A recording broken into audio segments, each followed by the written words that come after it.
Nearly $80 million worth of cocaine has been stopped from coming into the United States. Yeah, John and Rashi, the FBI showed up early and in force. The Texas Department of Public Safety has been ordered to strictly enforce. The streets of Minnesota just became a hunting ground. Federal agents descended like a hammer on the criminal underworld hiding in plain sight. What they found will shake you to your core. This wasn't a routine operation. This was a declaration of war against the worst of the worst. Murderers, drug traffickers, career criminals who should have never been here in the first place. And at the center of it all? An illegal alien with 24 convictions still walking free on American soil. Until now. March 14, 2024. 4:47 a.m. Minneapolis, Minnesota. The sun hasn't risen yet. The city sleeps. But in unmarked vehicles scattered across Hennepin County, federal agents are wide awake. FBI, ICE enforcement and removal operations, U.S. Marshals, Minnesota State Patrol. They've been planning this for months. Operation North Star Sweep is about to begin. The target list reads like a nightmare. 63 individuals. All confirmed gang members or violent offenders. All with immigration detainers. All living freely in Minnesota communities while families sleep just doors away. The first address is a duplex on Portland Avenue South. Peeling paint. Broken fence. Neighbors have complained about the noise for years. Police have been called dozens of times. Nothing ever stuck. Until today. At exactly 5:02 a.m., the door comes off its hinges. Battering ram. Flashbangs. The ERO tactical team floods inside. Shouting. Commands in English and Spanish. Within 90 seconds, 3 suspects are on the ground. Hands zip-tied behind their backs. In the back bedroom, agents find 32 pounds of methamphetamine. Street value, $400,000. Hidden in duffel bags under the bed. Right next to children's toys. The primary target is a 34-year-old Honduran national. Illegal entry in 2019. Previous deportations in 2020 and 2022. He kept coming back. And every time he brought more poison with him. But he's just the appetizer. 6:18 a.m. Bloomington, Minnesota. The second raid is already underway. This one's different. This target isn't just a drug dealer. He's a killer. The suspect is a 41-year-old El Salvadoran gang member. MS-13 affiliation confirmed through tattoos and intelligence reports. He's wanted for a 2021 homicide in Los Angeles. Execution-style murder. The victim was a rival gang member shot 7 times in broad daylight. He fled to Minnesota thinking he could disappear. Federal agents had other plans. The tactical team surrounds a single-family home on 89th Street. Thermal imaging shows 2 heat signatures inside. One in the living room. One upstairs. Both awake. At 6:31 a.m. the entry team moves. Front and back doors simultaneously. The suspect tries to run. He makes it 3 steps before a K-9 unit takes him down. The dog's teeth sink into his forearm. He screams. Agents swarm.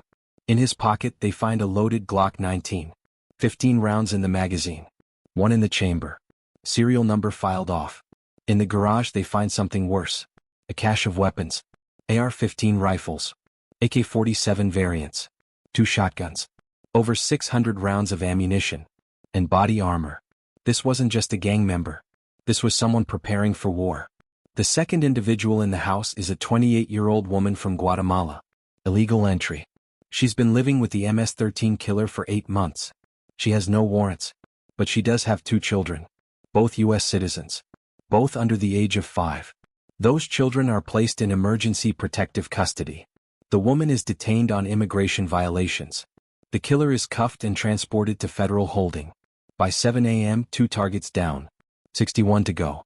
7:45 a.m. St. Paul, Minnesota. Agents hit 3 locations simultaneously. Coordinated timing. Maximum pressure. No room for escape. The first address is an apartment complex on University Avenue. Known gang territory. Surveillance footage has shown constant foot traffic for weeks. Short visits. Quick exchanges. Classic drug house operation. The ERO team doesn't knock. They breach hard. Inside they find 11 people. 9 adults. 2 minors. Everyone scatters. Agents tackle suspects in hallways, bathrooms, closets. The primary target is a 29-year-old Mexican national. Illegal re-entry after deportation. That alone is a felony. But his criminal history goes deeper. prior convictions for assault with a deadly weapon, domestic violence, drug possession with intent to distribute, and a pending warrant for armed robbery in Texas. He's been living in St. Paul for 14 months, working under a fake social security number, paying rent in cash, completely off the grid. In the apartment, agents find 2 kilograms of fentanyl, enough to kill everyone in the building 10 times over, enough to kill a small town. Also recovered, $40,000 in cash, rubber banded in stacks of hundreds, hidden inside a microwave. The second St. Paul location is a house on Payne Avenue. The suspect is a 37-year-old Guatemalan national. He's wanted for attempted murder. The crime happened in North Carolina in 2022. He stabbed a man 14 times during a bar fight. The victim survived. Barely. The suspect fled before trial. He's been on ICE's most wanted list for 18 months. When agents enter the residence, he's asleep on the couch. Doesn't even resist. Just puts his hands up and starts crying. In his bedroom they find notebooks, pages and pages of names, addresses, phone numbers, debts owed. This wasn't just a fugitive. This was an enforcer, a collector, someone keeping score. The third St. Paul address yields another violent offender. This one's a 43-year-old Salvadoran national. Illegal entry times 3. Previous deportations in 2015, 2018, and 2021. His rap sheet is a mile long. Burglary, assault, weapons charges, sexual assault on a minor. He's been living 2 blocks from an elementary school. When agents search his vehicle, they find duct tape, zip ties, and a baseball bat in the trunk. They find a list of addresses. They find photos of women. Women who don't know they're being watched. This man wasn't just a criminal. He was a predator. 9:32 a.m. Richfield, Minnesota. The raids are escalating. More teams. More targets. More danger. At a 2-story house on 77th Street, agents encounter armed resistance for the first time. As the entry team approaches, shots ring out from a second-floor window. 2 rounds. Both miss. The tactical team takes cover. Return fire is not authorized yet. They call for backup. Hostage negotiators. SWAT reinforcements. Inside the house is a 36-year-old Mexican cartel associate. He's not just a street-level dealer. He's a regional distributor, moving product across Minnesota, Wisconsin, and Iowa. Suspected ties to the Sinaloa cartel. He knows what capture means. Life in federal prison. No deals. No mercy. 4:47 minutes, he refuses to surrender. He shouts threats. Fires twice more. Agents hold position. They're not going to rush this. One mistake could mean casualties. At 10:19 a.m., tactical negotiators convince him that his children are in danger.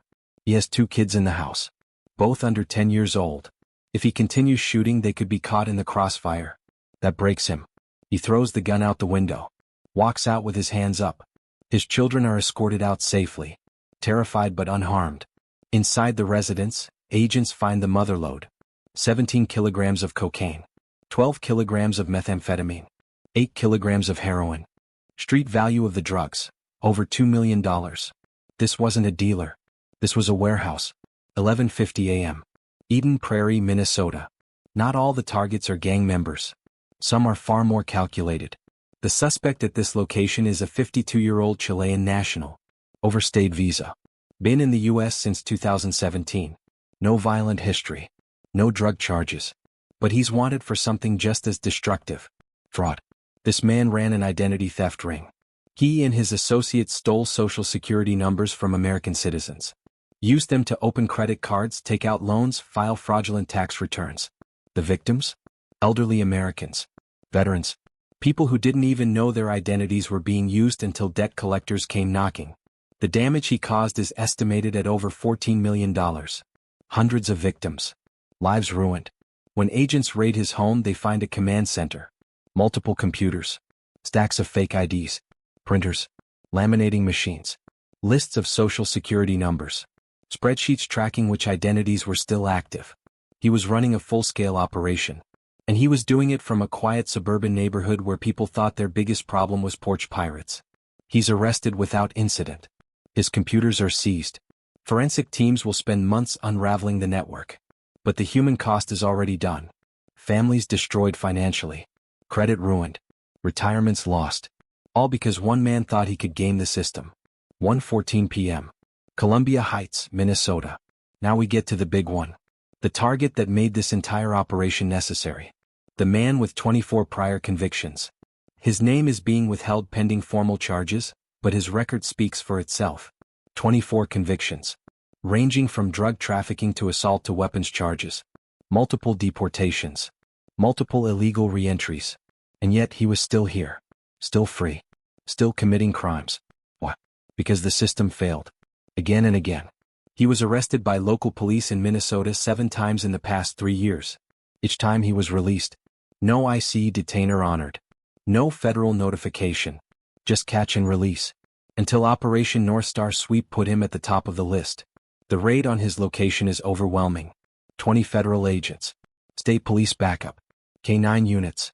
Helicopter support overhead. His residence is a rundown house on 37th Avenue. Chain link fence. Broken windows. Neighbors describe it as a problem property for years. At 1:26 p.m., the entry team moves in. The suspect is in the basement. He tries to flee through a back window. Doesn't make it. Agents grab him mid-climb. He fights. Takes 4 agents to restrain him. Inside the house they find a drug lab. Not a small operation. An actual methamphetamine production facility. Chemicals. Burners. Precursors.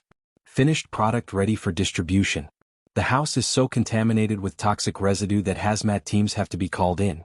The structure will likely be condemned. Also found, firearms. Lots of them. Handguns. Rifles. Shotguns. Most stolen. All illegal for him to possess as a convicted felon. And cash. Over $90,000. Hidden in walls, under floorboards, inside air vents. This man wasn't just a criminal. He was a one-man crime wave. And he'd been operating freely in Minnesota for years. 3:47 p.m. Minneapolis, Minnesota. The operation continues. Target after target. Block after block. At a residence on Lyndale Avenue, agents arrest a 31-year-old Honduran national wanted for child sex trafficking. The charges are sickening. He's accused of recruiting underage girls. Forcing them into prostitution. Transporting them across state lines. When agents search his phone they find messages. Hundreds of them. Conversations with other traffickers. Negotiations. Photos of victims. This man destroyed lives. Preyed on the vulnerable. And he almost got away. At another location on Lake Street, agents take down a 40-year-old Guatemalan national with ties to organized crime. He's suspected of running a protection racket. Extorting local businesses. Anyone who didn't pay faced vandalism. Threats. Violence. In his vehicle, agents find a ledger. Handwritten records of payments. Names of business owners. Amounts owed. Dates collected. This was systematic. Calculated. A business model built on fear. At a third location, agents arrest a 26-year-old Mexican national wanted for aggravated assault. He attacked a man with a machete during a dispute over drug territory. The victim lost 3 fingers. The suspect fled to Minnesota. Thought he was safe. He wasn't. 5:55 p.m. Burnsville, Minnesota. As the sun begins to set, the operation is still going strong. Agents have been working for over 12 hours. They're exhausted. But they're not stopping. At a townhouse on Cliff Road, they arrest a 33-year-old Salvadoran gang member. MS-13 tattoos cover his arms and neck. He's wanted for racketeering, extortion, conspiracy to commit murder.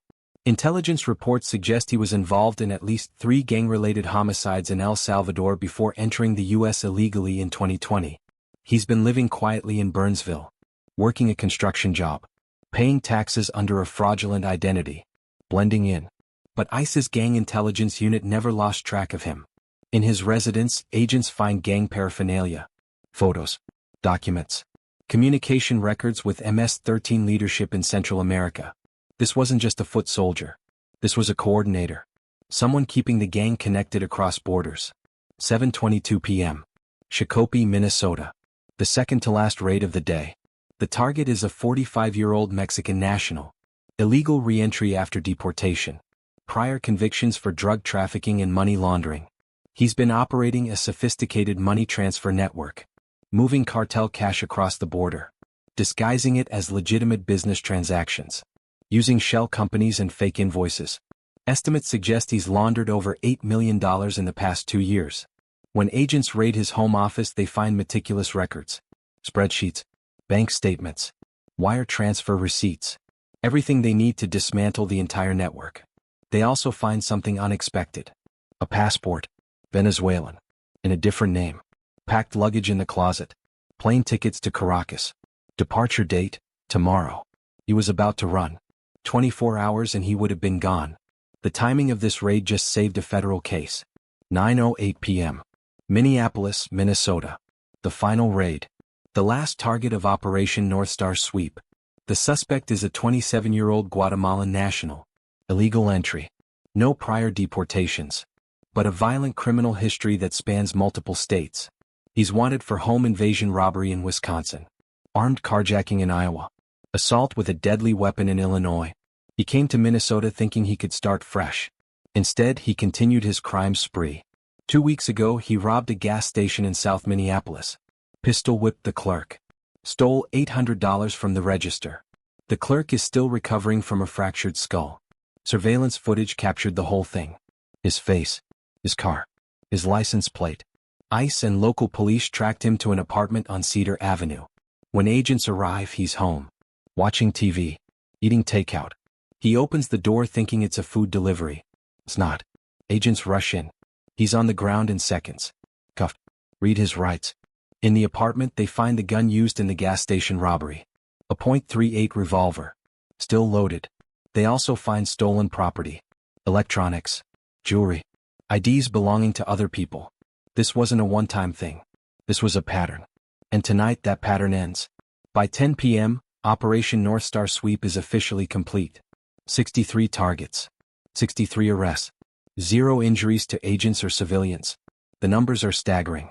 17 individuals with homicide charges or warrants. 29 with drug trafficking convictions. 41 with violent felonies on their records. Over 100 kilograms of illegal drugs seized. Methamphetamine, cocaine, fentanyl, heroin. 73 firearms recovered. Most illegal. Many stolen. Over $600,000 in cash confiscated. And every single one of these individuals was in the country illegally. Every single one had prior contact with law enforcement. Every single one had been released back into the community despite ICE detainers. This operation didn't just happen by accident. It happened because the system broke down. Because local jurisdictions refused to cooperate with federal immigration authorities. Because sanctuary policies prioritized ideology over public safety. And Minnesota paid the price. Let's talk about the man with 24 convictions. Because his story is the story of everything wrong with our immigration enforcement system. He entered the U.S. illegally in 2015. Arrested within 6 months for drug possession. Convicted. Deported. He came back in 2016. Arrested for assault. Convicted. Deported. He came back in 2017. Arrested for theft. Convicted. Deported. He came back in 2018. Arrested for domestic violence. Convicted. Deported. He came back in 2019. Arrested for drug trafficking. Convicted. Deported. He came back in 2020. And this time he stayed. Over the next 4 years he racked up 19 more arrests. Drugs. Weapons. Assault. Burglary. DUI. Each time he was released. Each time, local authorities ignored ICE detainers. Each time he went right back to committing crimes. 24 convictions. 5 deportations. And he was still here. How many victims did he create? How many lives did he destroy? How many families were traumatized because the system refused to do its job? This man should have never been in Minnesota. He should have been removed permanently after the second offense. But weak enforcement and political obstruction allowed him to become a career criminal on American soil. And he's not alone. Every single person arrested in Operation North Star Sweep had a similar story. Multiple arrests. Multiple releases. Multiple opportunities for the system to remove them before they hurt more people. And the system failed. Every single time. The fentanyl seized in this operation, over 30 kilograms, is enough to kill 15 million people. That's not an exaggeration. That's the lethal dose calculation. 15 million deaths prevented because federal agents did their job. The firearms recovered, 73 of them, were destined for the streets. Gang violence. Robberies. Murders. How many lives were saved because those guns are now in evidence lockup instead of in the hands of criminals? The money laundering network dismantled in Shakopee was funding cartel operations across the border. That $8 million wasn't just cash. It was blood money. Money earned through drugs, human trafficking, and violence. And it was flowing freely until federal agents cut off the pipeline. But here's what makes this even more infuriating. Operation North Star Sweep didn't target random immigrants. It didn't go after people living peacefully and contributing to their communities. It targeted the worst of the worst. Murderers, rapists, drug traffickers, gang members, people with active warrants, people who were already convicted criminals. And still, there are politicians and activists who will call this operation inhumane, who will claim it's tearing families apart, who will demand that these individuals be released back into the community. Let that sink in. The man with 24 convictions had children. Does that mean he should have been free to keep committing crimes? The MS-13 gang member with homicide charges in El Salvador had a girlfriend. Should he have been allowed to stay because of a relationship? At what point does public safety matter more than political posturing? The families who were truly torn apart are the victims. The family of the man stabbed 14 times in North Carolina. The family of the homicide victim in Los Angeles. The elderly Americans who lost their retirement savings to identity theft. The gas station clerk with a fractured skull. Those are the families no one talks about. Those are the people the system abandoned. And those are the people Operation North Star Sweep was designed to protect. Minnesota isn't alone. This is happening in cities and states across America. Sanctuary policies that prevent cooperation with ICE. Judges who release violent offenders on low bail or personal recognizance. Prosecutors who refuse to pursue immigration-related charges. The result? Career criminals with no legal right to be in the country are walking free, committing crimes, victimizing Americans, and disappearing back into the shadows, until operations like this bring them to justice. But enforcement shouldn't be this hard. Federal agents